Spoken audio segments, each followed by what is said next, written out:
I sent her upstairs to her room, then headed back down to the pub on the first floor to wait for the rest of the group.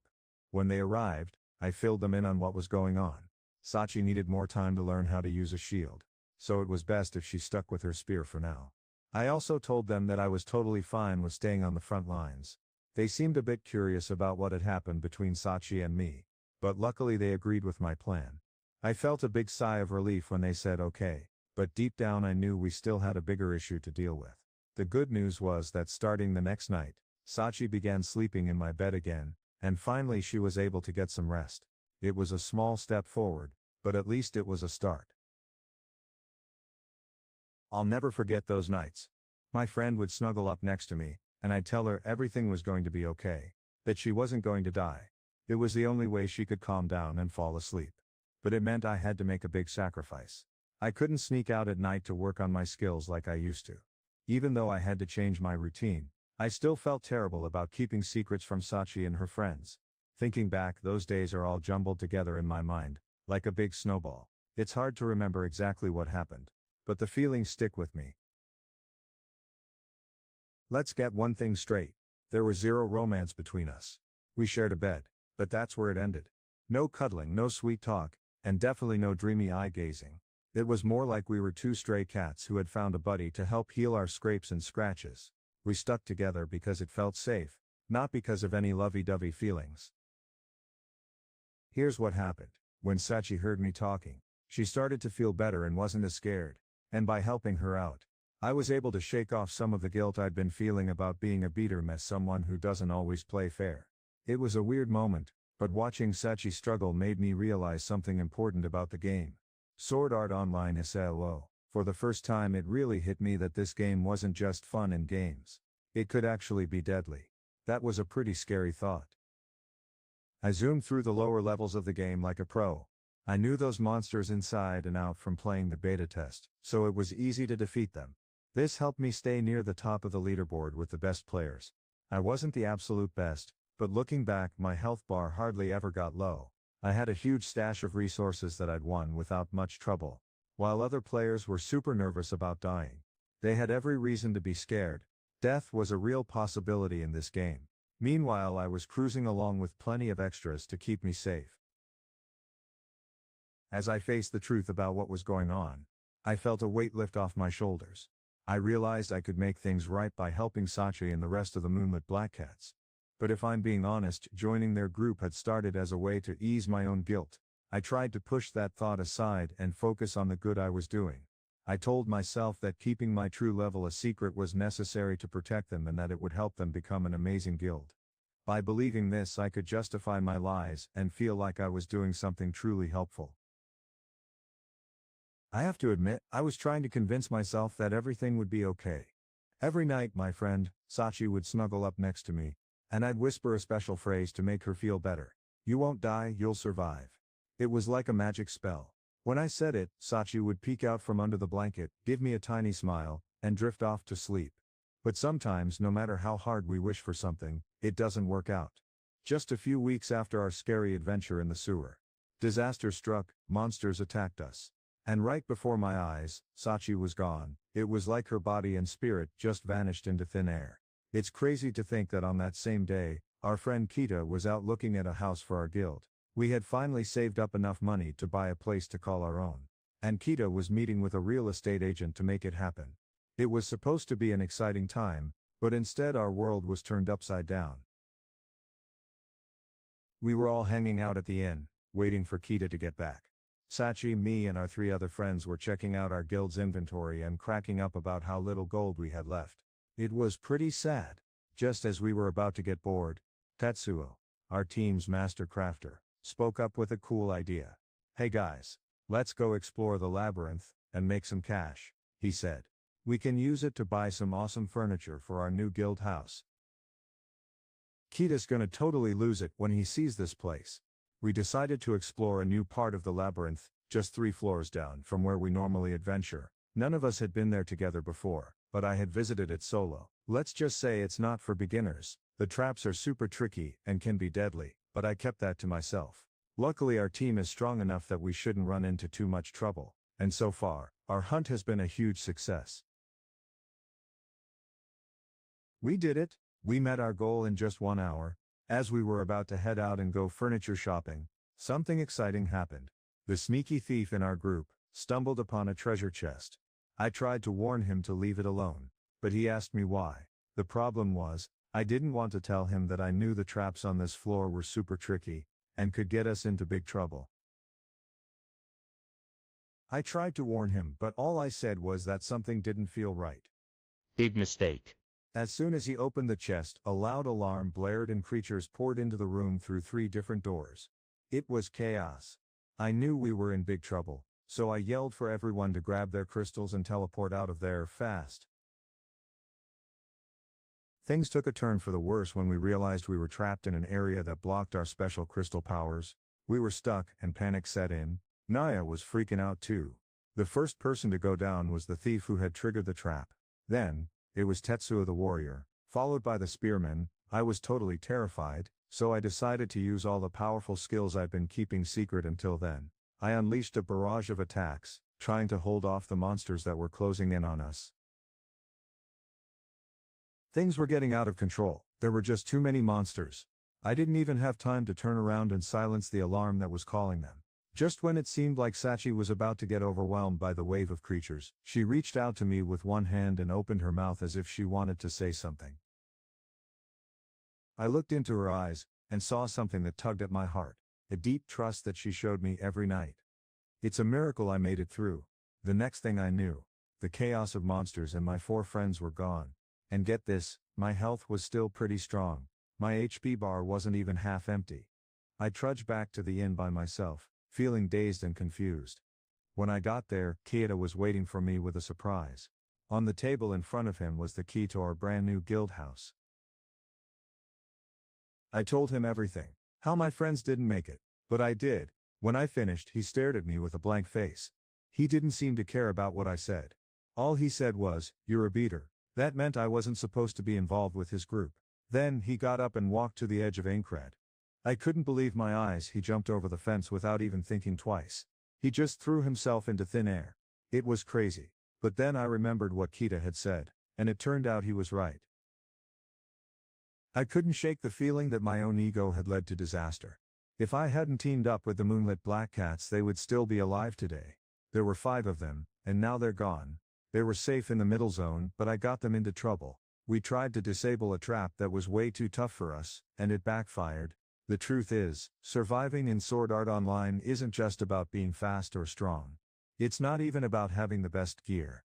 What really matters is knowing what you're doing. Experience and knowledge are the keys to making it out alive. I had given my friends a crash course on how to get super strong fast, but I didn't tell them everything they needed to know. That was a recipe for disaster. I promised Sachi that I would keep her safe, but things went terribly wrong and she ended up dying. In those last moments I should have just listened to what she had to say, no matter how mean or hurtful it might have been. I held on tight to the hope of bringing something back to life. I just had to make it happen. With Christmas just around the corner, I pushed myself to finish one more level. It wasn't easy. I didn't sleep at all for 4 days. I was so tired that my head hurt like crazy. It felt like someone was hammering nails into my brain. But I kept going, and finally, I made it to level 7. I was in for a long night, and it was probably my own fault. But even if I had wanted to sleep, I don't think I could have. You see, Klein and his friends from Furikazan never showed up at our meeting spot again. So, I was stuck fighting ants all by myself. I'd stand between the groups from the big guilds, killing ant after ant like a robot. At first people would laugh and make fun of me, but as time went on their jokes turned into angry glares. It seemed like everyone was getting tired of seeing me around. I caught some people staring at me, but whenever our eyes met I quickly looked away and took off. Meanwhile, a big question was buzzing around town: where would Nicholas the Renegade show up with his Christmas presents? Legend had it that he'd appear under a gigantic fir tree, but nobody knew exactly where to find it. Adventurers were eager to track him down and get their hands on those gifts. But here's the cool part. After battling those pesky ants, I finally figured out the answer. I had gotten tips from some secret sources about where to find some really big trees, so I went to check them out one by one.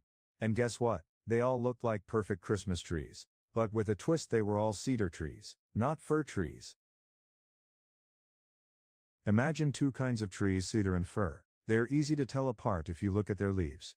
Cedar trees have pointy leaves that are super sharp, while fir trees have soft, rounded needles that are shaped like little ovals. I learned this cool fact from the trees in my own backyard when I was a kid. But enough about my yard. Let's talk about something way more exciting. I had been exploring this crazy place called the Forest of Wandering. It's like a magical dungeon that teleports you to random places. And it's on the 35th floor. Yeah, it's pretty wild. Anyway, while I was there, I stumbled upon an enormous tree with twisted branches. It was truly gnarled and amazing. Something really weird had caught my attention, and I just knew it had to be important. I thought maybe it was connected to a special mission or quest, but so far I hadn't figured out what it was. Now that I think about it, I remember the tree was a fir, and I'm positive that tonight was the night Nicholas the Renegade, the leader of the flag mob, was going to show up at the base of that very tree. As I swatted away the ants crawling around me, I couldn't help but feel excited. My level had just gone up to 70, and the game was celebrating with a cool fanfare sound effect. I was ready to make my move. I grabbed a special crystal from my bag and used it to teleport to the town on the 49th floor. I didn't say a word to the other players who were waiting. I just vanished into thin air. When I arrived, I rushed to the town square and checked the clock tower. Oh no, time was running out. Only 3 hours were left until midnight. As I made my way through the plaza, I saw couples walking together, holding hands or with their arms around each other. They were taking it easy, enjoying the day. I dodged around them and quickened my pace. Heading towards the inn, I burst through the door and ran to my room, the one I'd been calling home for weeks. I flung open the storage chest and started grabbing all the important stuff: healing crystals, antidote potions, and more. A special window popped up, showing me all my gear, and I rapidly transferred everything to my inventory, getting ready for who knew what. I had a bunch of valuable items that were worth a lot of money, and I was willing to use every single one of them if I had to. I also decided to bring out my super rare sword, the one I'd been saving for a really special occasion. First, I made sure it was in great shape, then I swapped it with the sword I had on my back. That old sword was pretty beat up from all the times I'd used it to hunt those pesky ants. I was getting ready for action. I swapped out my old leather coat and armor for some new gear. Just as I was about to close the window, I noticed something cool. At the top of my item list, there were two tabs that caught my eye. One said Self and had all my personal stuff in it. Right next to it was a tab labeled ASCII. This was something special, a shared inventory that friends could use when they were adventuring together, but not quite ready to tie the knot. Or in this case, get married in the game. Imagine you have a special spot where you can share stuff with your friend, but only the things you both agree to put in that spot are up for grabs. It's not like being married, where everything belongs to both people. With this space you have control over what you share and what you keep to yourself. My friend Sachi came up with this idea before she passed away. I asked her why she wanted to create this special sharing spot, and she said it would make it easier for us to swap potions. But I'm not totally buying that excuse. We already had a way to share stuff like that through our guild shared tab. It made me wonder if there was more to it. But Sachi wasn't one for sappy romance or holding hands, so maybe this sharing space was just her own secret way of showing she cared. I went along with the plan and set up a special account for us to share. But then something sad happened. Sachi passed away. After she was gone, our shared window still showed up, but it was different now. Her name was on my friends list, but it was faded out, and I couldn't click on it. We had some cool stuff like potions and crystals that we had collected together, but now they were useless. It's been 6 months, and I still haven't been able to delete that account. It's weird, because when our guild disbanded, I got rid of that tab right away, without thinking twice. But this one is different. It's like I'm not ready to let go of the memories we made together. I just couldn't bring myself to delete Sachi's name. It was a reminder of my mistake and I felt guilty. I stared at her name for what felt like forever. Almost 10 whole minutes. Before I snapped out of it and closed the window. Suddenly I realized time was flying by. Only 2 hours left until midnight. As I walked from my room to the teleport square, my mind kept going back to Sachi's face. I remembered the look she had just before. Everything ended. I wondered what she was trying to say but never got the chance. The image played over and over in my head like a broken record. When I stepped through the teleporter and arrived on the 35th floor, it was super quiet. Compared to the front lines, this town was basically empty. It was a big change from the hustle and bustle I was used to. As I made my way through this ordinary rural village, I didn't want to draw attention to myself. The village wasn't exactly a hotspot for mid-level players like me, but there were still some around. To avoid being noticed, I pulled up the collar of my coat and quickly left town. My goal was to get out of there as fast as I could, without any distractions, including battling monsters along the way. I just wanted to focus on my mission and get moving. I spun around to make sure I wasn't being followed, and then I took off like a shot. The crazy training I'd been doing for months had really paid off. My legs felt super light and fast as I zoomed across the snowy fields. My head was still throbbing with its usual ache, but at least that kept me from getting too tired or sleepy. After running flat out for 10 minutes, I finally reached the edge of the forest of wandering. Imagine a maze that's super tricky to navigate. This dungeon was divided into tons of square rooms, and the doors to get from one room to another were all over the place. It was like trying to solve a puzzle blindfolded. To make it through, you needed a special map. Luckily, I had mine. I studied my map carefully, looking at the area I had marked earlier. I wanted to make sure I knew how to get back to the beginning. I repeated the directions to myself until I had them memorized. Then, I took a deep breath and stepped into the dark forest. As I walked, the trees seemed to loom over me, but I didn't let that stop me. I made my way to the area with the big fir tree, and it wasn't too bad. I only had to fight off a couple of monsters that I couldn't sneak past. Other than that, it was a pretty smooth trip. I had only 30 minutes left. I was about to do something crazy, fight a massive boss monster all by myself. It was super strong and could probably kill me with one hit. But here's the weird thing. I wasn't scared at all. Actually, a part of me thought it wouldn't be so bad if I lost. I know it sounds strange, but I almost felt like I'd be okay with that outcome. Imagine being able to choose how you want to go out, and for me, that would be on a mission to bring back my friend Sachi. It's not about being a hero, or trying to find a cool way to die. Honestly, I didn't think of it like that at all. What was eating away at me was the fact that Sachi and 4 other friends died for no reason. And if I'm being honest with myself, I feel guilty for not being able to save them. So, if I had to go out, it would be trying to make things right. And bringing Sachi back, that's what's been on my mind. Trying to find a way to fix the past, and give their death some meaning. I still remembered what Sachi had asked me. My response had been harsh. Life has no meaning. Now I was about to make those words come true in a really sad way. Sachi's death had been totally pointless. She got trapped in a crazy game created by a genius named Akihiko Kaiba, who seemed to have lost his mind. And now it looked like I was going to meet the same end alone and forgotten, with no purpose at all.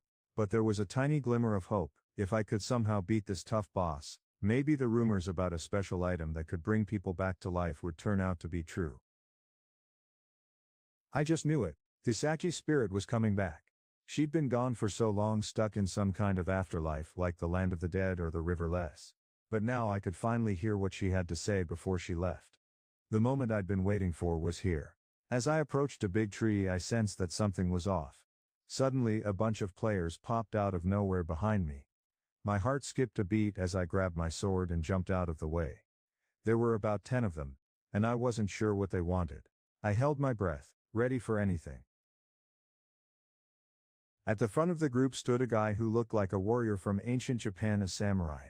He wore light armor, carried a super long sword, and had a cool bandana wrapped around his head. His name was Klein. The members of Furnkazan exchanged nervous glances as they approached him. I locked eyes with Klein and let out a fierce growl. "You followed me?" I demanded. Klein nodded calmly, scratching his messy hair that poked out from under his bandana. "Yep, we've got a tracking expert right here. But why did we choose you?" "Well, we got a hint that you were gathering secret information about tree locations. We even had someone keeping an eye on you from the 49th floor. And they saw you head to a floor that didn't have any of those well-known tree coordinates. It looks like you're onto something." "Hey, Kirito. Let's be real, you're an amazing fighter and your gaming skills are unbeatable. I think you're the best player out there, even better than Heathcliff. That's why it's crazy to see you risk everything like this. You can't take on that monster alone." He pointed a finger right at me, his eyes serious. "You need to join our team and work together if you want to make it out alive." Whoever gets their hands on the special resurrection item gets to keep it, no drama. But then Klein said something that really caught me off guard.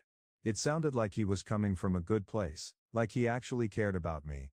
But then, he started to say, and I could tell where this was going. If we don't work together, there's no point. I'll have to do it by myself. My grip on my sword tightened as my mind started racing. I had one goal: take down everyone else in this crazy game. I thought back to when the game first started. I'd left Klein behind thinking I could handle things on my own.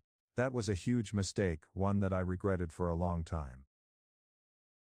I was so relieved when Klein made it through the game's tough challenges and became a strong warrior, but at that moment, I had a crazy thought. I actually considered hurting one of my few friends. It was like I was turning into a bad guy just to get what I wanted. A small voice in my head was saying, "No way. This is stupid." But a louder voice was screaming, "That's exactly what you need. Someone to pay the price." If I had pulled out my sword, even just a little bit, I wouldn't have been able to stop myself from doing something terrible. I knew it was happening. My right hand started shaking like crazy as two opposite feelings battled inside me. Klein just stood there watching me with a sad look in his eyes. That's when everything changed. A new group burst into the scene, and they weren't small. At first glance, I could tell they had at least 30 people, way more than I was expecting. I couldn't believe my eyes. A huge group of people had just shown up out of nowhere. I turned to Klein, who looked just as shocked as I did. "Hey, Klein.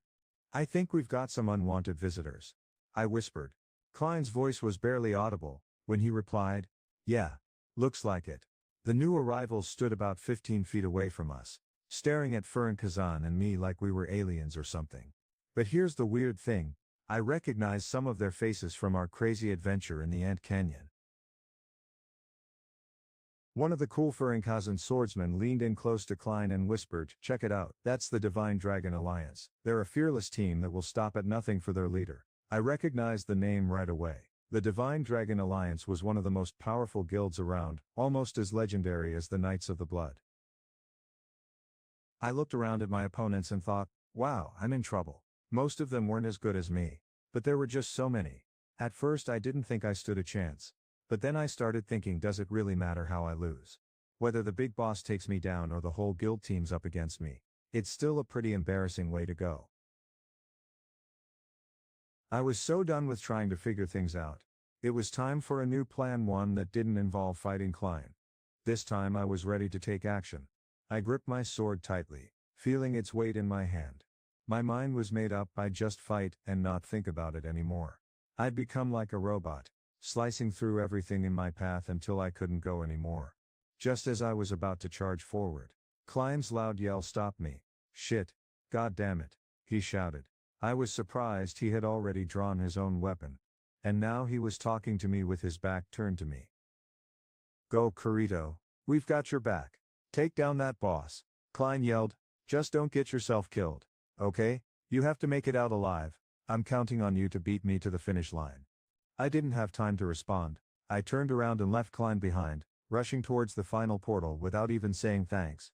As I ran, I spotted a familiar landmark, a super old and twisted fir tree that looked just as creepy as I remembered it.